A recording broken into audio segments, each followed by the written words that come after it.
We've co-signed leases for our own college kids, and we've required co-signers from the student tenants that we had in our Chico rental. So we know this topic from both sides of the lease. And over the years, we've learned something most landlords figure out the hard way. There's a big difference between a tenant who makes great money and one who makes it reliably. A freelancer can show you a tax return that looks amazing. But if they earned $40,000 in one big spring project and then barely anything the rest of the year, they may be lacking consistent income that can make paying rent on time an issue. So today, we're walking through exactly what documents to require, how to screen for real income stability, and how to structure your lease so you're protected, no matter who's signing it. Welcome to your Landlord Resource Podcast. Many moons ago, when I started as a landlord, I was as green as it gets. I may have had my real estate license, but I lacked confidence and the hands-on experience needed when it came to dealing with tenants, leases, maintenance, and bookkeeping. After many failed attempts, fast forward to today, Kevin and I have doubled our doors and created an organized, professionally operated rental property business. Want to go from overwhelmed to confident? If you're an ambitious landlord or maybe one in the making, join us as we provide strategies and teach actionable steps to help you reach your goals and the lifestyle you desire, all while building a streamlined and profitable rental property business. This is your Landlord Resource Podcast. Hey, landlords. Welcome back to the Your Landlord Resource Podcast. This is the podcast where we help self-managing landlords like you run your rental property business with confidence and professionalism. I'm Stacy Casella, and I'm here with my co-host and ever so wonderful husband, Kevin Kilroy. Kev, how you doing today? You know, Stace, I'm doing great. I mean, we have that one 2-bed, 2-bath unit we're struggling to get rented in Sacramento, but other than that, I'm all good. Yeah, I'm not sure what's going on with that unit. We joke and we call it the jinxed unit. Maybe the universe is trying to tell us something. So you guys, just because we are professional property managers and we think we do everything right for our units and tenants, we still encounter the same problems as everybody else. Anyway, that's off topic for today. Today, we're talking about a tenant category that I think trips up a lot of self-managing landlords, and that's renting to students and self-employed or freelance tenants. And here's why this matters. If your applicant pool looks anything like ours, you've got people coming through your door who don't have a typical W-2 job. Maybe they're a freelance graphic designer. Maybe they're a college student whose only income is financial aid. Maybe they're a contractor or a consultant or a small business owner. And the problem is, most landlords screen everybody the exact same way. Pull a credit report, ask for a pay stub, run the numbers, and they're done. But what happens when there's no pay stub? What happens when income is not steady month to month? So that's what we're digging into today. Right. And I want to be really clear up front. This is not an episode about avoiding these tenants. Students and freelancers can be excellent, reliable, long-term tenants. We're not telling you to steer clear of them. What we are going to cover is how to verify their ability to pay when the paperwork doesn't look like a typical employee's. You know, like what to do when a student genuinely has little to no income of their own, and how to think about lease structure for these tenant types, along with a few legal guardrails to keep in mind.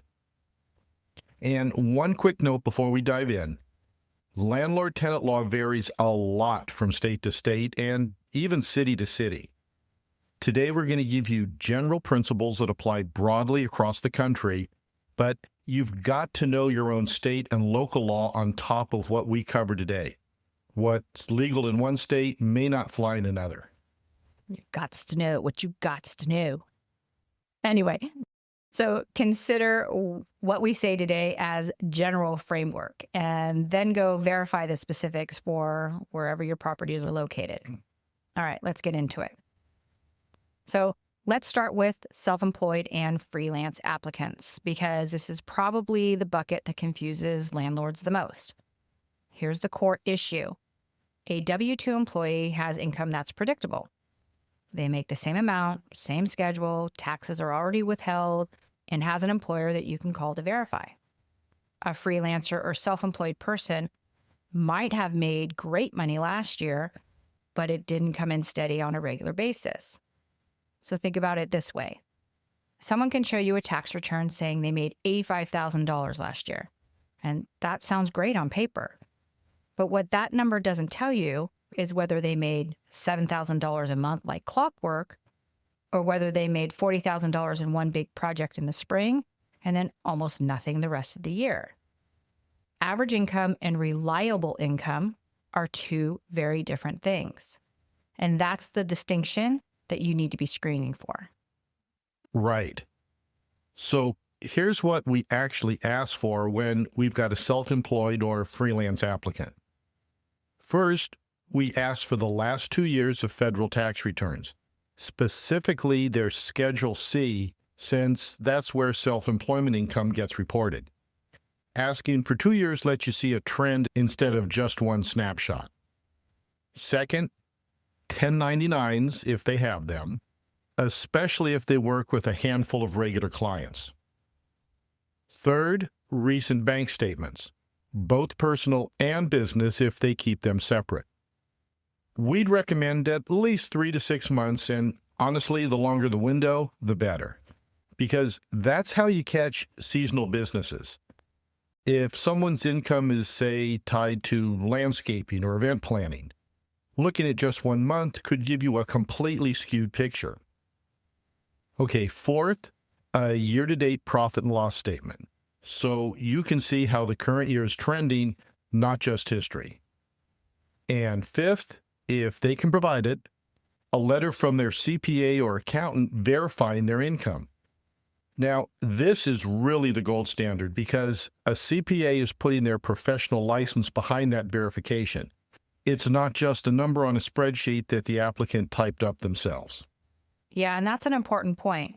None of these documents work well in isolation. A profit and loss statement without bank statements to back it up is just a spreadsheet.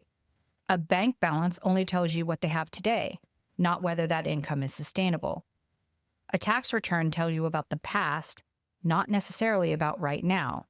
So you really want the combination: the history from the tax returns, the current activity from the bank statements, and the trends from the profit and loss statements. Together, those three paint a much more complete picture than any of them alone. Now, here's a practical tool that a lot of landlords use for variable income applicants, and that's adjusting your rent to income ratio. Instead of the standard 3 times rent, some landlords ask for 4 or 5 times rent when the income is self-employed or freelance. And that's not about discriminating against the person. It's acknowledging that someone with variable income carries more risk. So you want a bigger buffer. Another option is requiring proof of cash reserves, say 2 or 6 months of rent sitting in a savings account or a money market account. That reserve is essentially a shock absorber. So if a freelancer has a slow month or loses a client or has an unexpected expense pop up, those reserves are what keep rent getting paid on time while they get back on their feet. And I'll add one more thing to keep an eye on. That's debt to income, not just income alone. Let's say you've got a freelancer making $70,000 a year. Sounds solid, right? But then they're also paying $700 a month on a car loan, $400 a month on student loans, plus they're paying their own health insurance out of pocket. By the time you add all that up, there might not be a lot of breathing room left for rent. Compare that, say, to someone making $55,000 a year with a steady job, employer-provided benefits, and a paid-off car. It might be lower income on paper, but it's actually the safer bet because their fixed expenses are lower. So don't just look at the top-line number. Look at what's actually left over after their other obligations. So I want to jump in here real quick and let you all know that freelancers and digital nomads are tenants that we have absolutely dealt with in our midterm rental. Now, for the most part, we have contracted workers. Those consisted of travel nurses. I think we had a travel respiratory therapist, summer interns, people working in government for short periods of time, and someone from the athletics baseball team who stays for 6 months every time they're here when in season. Those tenants have verifiable income. And because they are short stays, we only need to verify the income for that length of stay. Now, digital nomads or self-employed tenants in our midterm rentals are a different story. We absolutely had to verify their annual income by looking at past tax returns. We had one person who was a digital nomad, and they owned a home that they were hoping to rent out as they traveled around to major cities in the US. But they were still responsible for that monthly mortgage on top of paying our rent. And I'll tell you, it's a lot more work to verify those tenants than ones with a contract or a stable W-2 job. Yeah, and one more thing to consider is that here in California, we have the issue of tenant protections, which means that once someone is living in your unit, if you want them out, whether it be from not paying rent or lease violations, it is an absolute pain in the butt to go through the eviction process. There are a lot of hoops to jump through, and it can take a very long time. So this is why tenant screening, regardless if it's for a midterm or a long-term stay, is non-negotiable for us. All right, so let's shift to students because this is a totally different situation. Most students simply don't have income that comes anywhere close to 3 times the rent. I mean, they might be working part-time, but it's rarely enough to qualify on their own. And that's not a red flag about their character, it's just the reality of being a student. So the question becomes, what can you accept in place of traditional income? Right. And there's a few things you consider. Things like financial aid award letters can show what's been allocated for housing. And scholarship documentation works the same way. If a student is receiving a stipend, say, maybe they're a teaching assistant or they have a research position, that's verifiable income too. And some students can show savings or documentation of like a 529 plan or proof of ongoing parental support. But honestly, the most common and frankly the most protective solution for student tenants is to have them have a cosigner or a guarantor. And there's an important distinction here that landlords sometimes miss. A cosigner, which is usually a parent or a guardian, needs to be financially qualified just like any other applicant. We'd recommend requiring the cosigner's income to be at least 5 times the rent, not 3. And why 5? Because they've got their own expenses to cover in addition to the student that they're signing for and backing up financially. And the cosigner needs to run through your full screening process as well. Credit check, background check, the works. A cosigner with bad credit or a history of evictions does not protect you. And here's the part that really matters. That cosigner has to actually be a party to the lease, not just write a letter saying that they'll help out if needed, because a letter is not enforceable. If the cosigner is on the actual lease itself, they are legally responsible for unpaid rent, damages, and lease violations, the same as the primary tenant. And that's the difference between a real safety net and a piece of paper that means nothing if things go sideways. Now, what if a student doesn't have anyone available to co-sign? Maybe their parents don't qualify, or there's no parent in the picture to ask. So this is where lease guarantee insurance comes in, and it's worth knowing about even if you've never used it. There are third-party companies, there are several out there.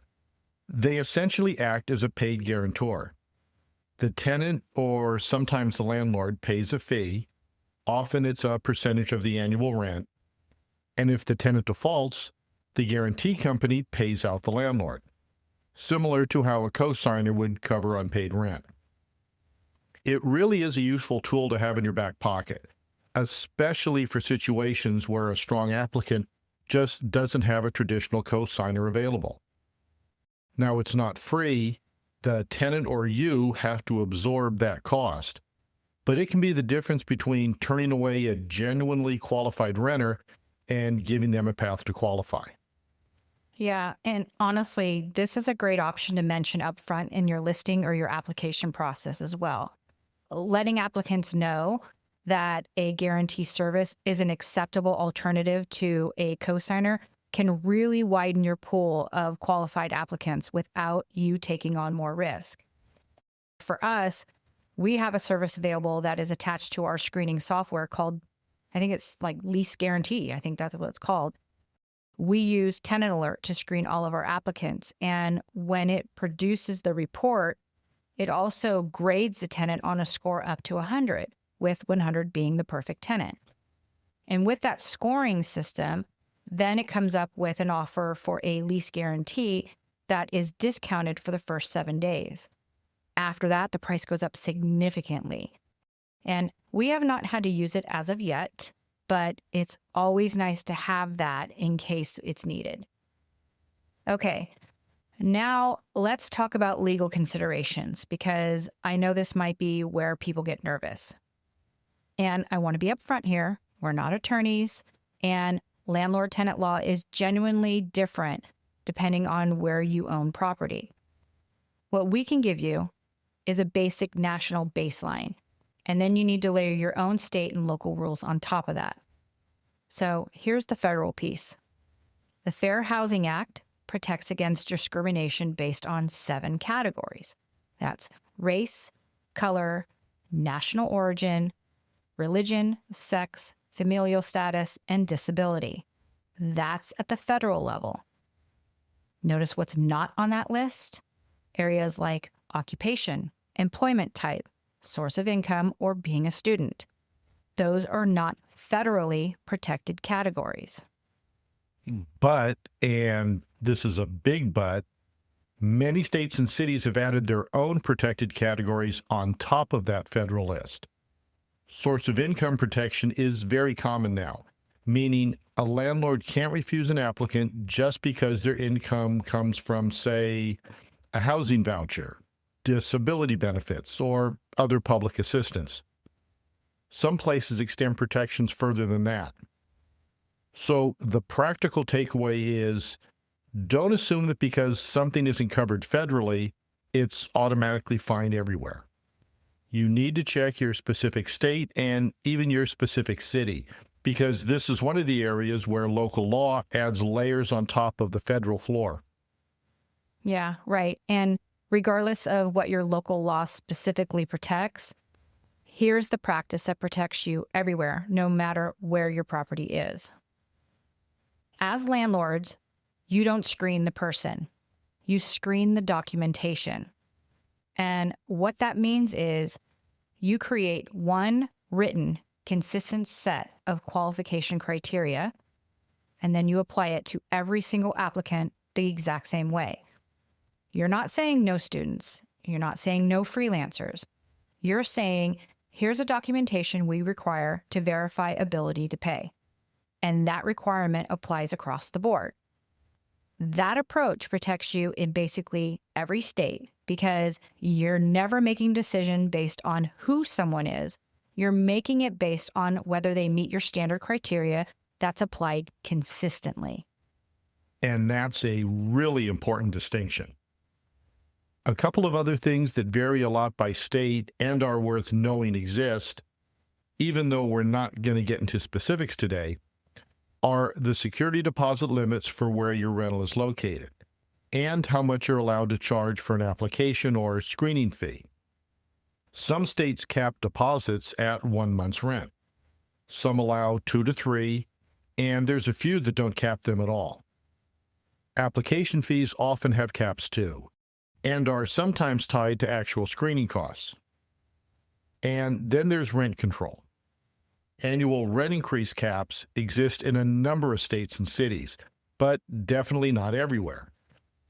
None of these are one size fits all, so this is genuinely a go look up your state situation. Your state's apartment association or a local landlord-tenant attorney is going to be the most reliable resource for the specifics. Yeah, exactly. So big picture here, follow the federal law, but also know that your state and city may add more on top of that. And then build a documentation-based screening process that you apply consistently to everyone. Do that, and you're in a really strong position no matter where your rental sits. All right, let's talk about how to actually structure the lease once you've decided to move forward with a student or freelance tenant. First, like we mentioned, if there's a cosigner involved, they need to be a named party on the lease itself, not just referenced in a side letter. This means their signature is on the document, and the lease language makes clear they're jointly responsible for rent, damages, and any violations. And second, if you've got a student rental with multiple roommates, which is incredibly common, make sure your lease explicitly states joint and several liability. And what that means in plain English is every roommate and every cosigner attached to that lease is responsible for the full rent amount, not just their individual share. So if one roommate stops paying or they move out early, the others and their cosigners are still on the hook for the whole amount until that lease ends. This protects you from a situation where one roommate disappears and you're stuck only being able to collect a quarter or a third of the rent from whoever's left. And for transparency, this is exactly what we had to do for every single one of our kids when they were in college. We co-signed their leases, and we knew we were responsible for the entire home, not just our kid's portion of the lease or the room or whatever damage that he did. And for the most part, it was fine. I think we had some unit damage to Kid 3's last house when he was at Clemson, and each parent just anteed up and paid their equal portion of it. And additionally, this is what we required when we owned the rental property in Chico that Kid 2 lived in with his college roommates. And he was a stickler, so we never had anything to worry about. I mean, he treated that house like he was the owner. Did they have parties? Absolutely. Was there damage? You know, we never know because the house was always in good shape when we visited. And Kid 2 is also very handy, so if there was anything that had happened, he would have repaired it before we found out. I'm going to jump in here real quick and say, if you buy a student rental for your kid to live in while they're at college, maybe try to follow those roommates on Instagram because you will see stories and things that your own kid does not put up. Okay.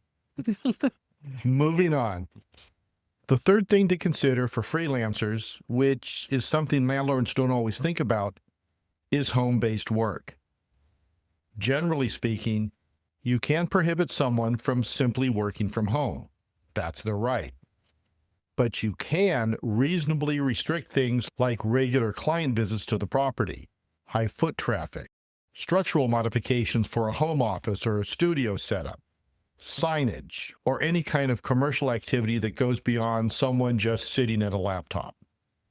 Spell that out clearly in your lease so there's no ambiguity about what's allowed and what crosses the line into an actual home-based business operation that wasn't part of the original agreement. All right. So, for example, this can be someone who does nails or hair in the spare room of your rental. Do you want to allow their clients to be walking around their property? And think about the chemicals, because spraying hairspray on someone's head 6 to 8 times a day will get on the floors, the walls, and the ceiling, and can make cleanup or painting a nightmare if it's flat-based paint. Will they have to modify the plumbing to add a special hair washing station?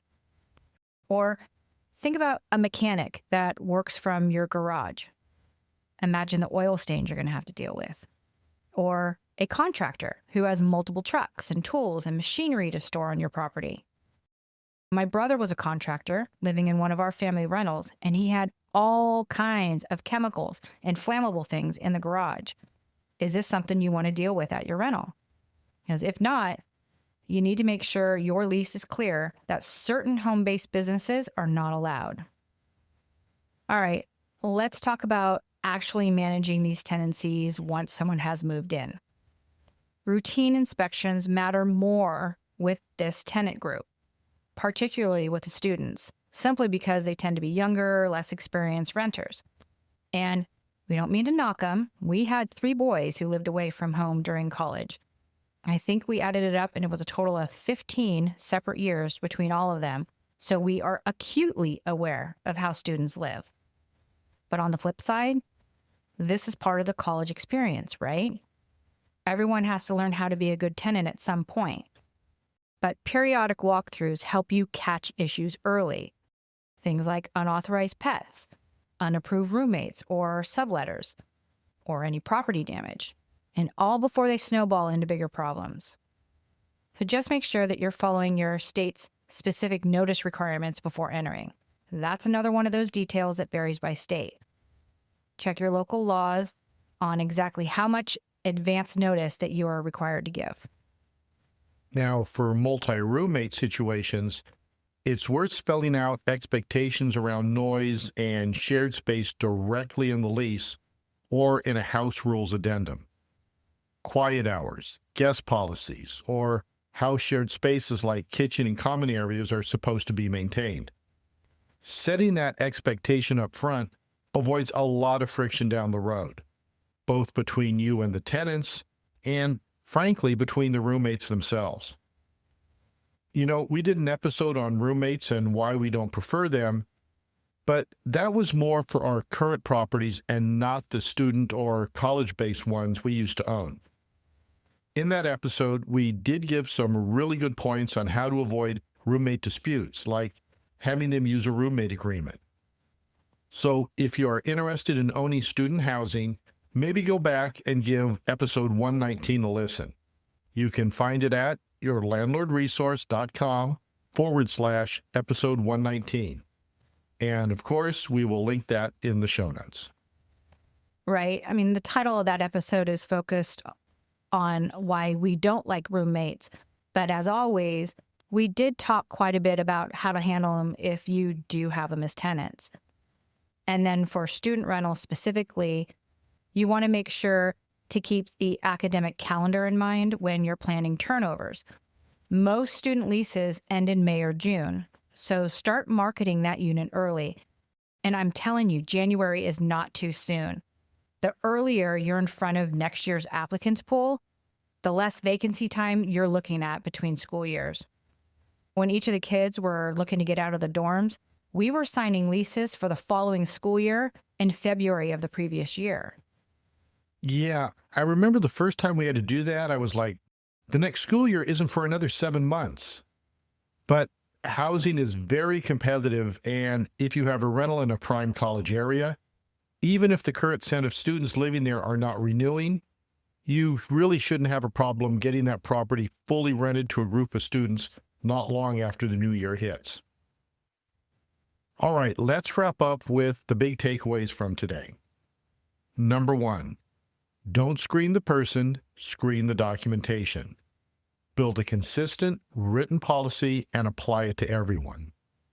Number 2, for self-employed and freelance applicants, combine tax returns, bank statements, and a profit and loss statement to get the full picture.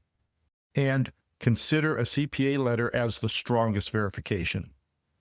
Number 3, for students, financial aid documentation and stipends can help, but a qualified cosigner on the lease or lease guarantee insurance when a cosigner isn't available is usually your strongest protection.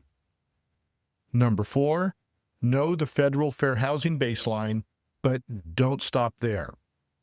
Your state and city likely add their own protections and rules around deposits, fees, and rent increases, so go verify those specifics for your market. And number 5, Structure your lease intentionally with cosigners on the document, joint and several liability for roommates, and clear expectations around home-based work. Yeah, students and freelancers are not riskier tenants because of who they are. They're just tenants whose financial picture looks a little different on paper.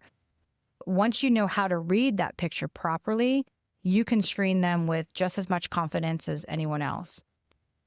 And if you want more on tenant screening in general, we have a free guide, and it's called How to Place Your Ideal Tenant. It's 10 pages, and it includes creating qualifying standards and policies, understanding marketing for your unit, the application process, performing background checks, and handing over the keys and move in, and much more. You can get that free guide over at yourlandlordresource.com/landlord guide. We'll link that in the show notes. And if you're interested in our upcoming course called From Marketing to Move In, which we will take a deep dive into tenant screening along with marketing your property, how to handle showings, criteria, leases, and the move-in process, you can join the waitlist at yourlandlordresource.com/M2M waitlist. That's marketing to move in. So it's M as in Mary, the number 2, and M as in Mary again, and the word waitlist. We'll link that in the show notes for you. We're hoping to have that out sooner than later. Yeah, and we will link those along with all the other podcast episodes mentioned here today in the show notes for you as well. All right. So that is our show for today. Thank you so much for taking time out of your busy schedule to listen to what we have to say about self-managing your rental properties. You guys, we are very grateful and humbled to be able to share what we know to help you in your journey. Now, if you enjoyed this episode and got some helpful information out of it, would you mind helping us out by leaving a kind review? We would really appreciate it. Even sharing this podcast with another landlord that you may know, that really is helpful as well. If you want to hear more, follow or subscribe to the podcast so that every week the episodes are downloaded right to your favorite podcast platform. We have newsletters, free guides, and a private Facebook landlord page. If you want to learn more, just check out the show notes for this or any of our episodes. Thanks again for sharing your time with us. We sincerely appreciate it. I think that's about it. So until next time, you've got this, landlords.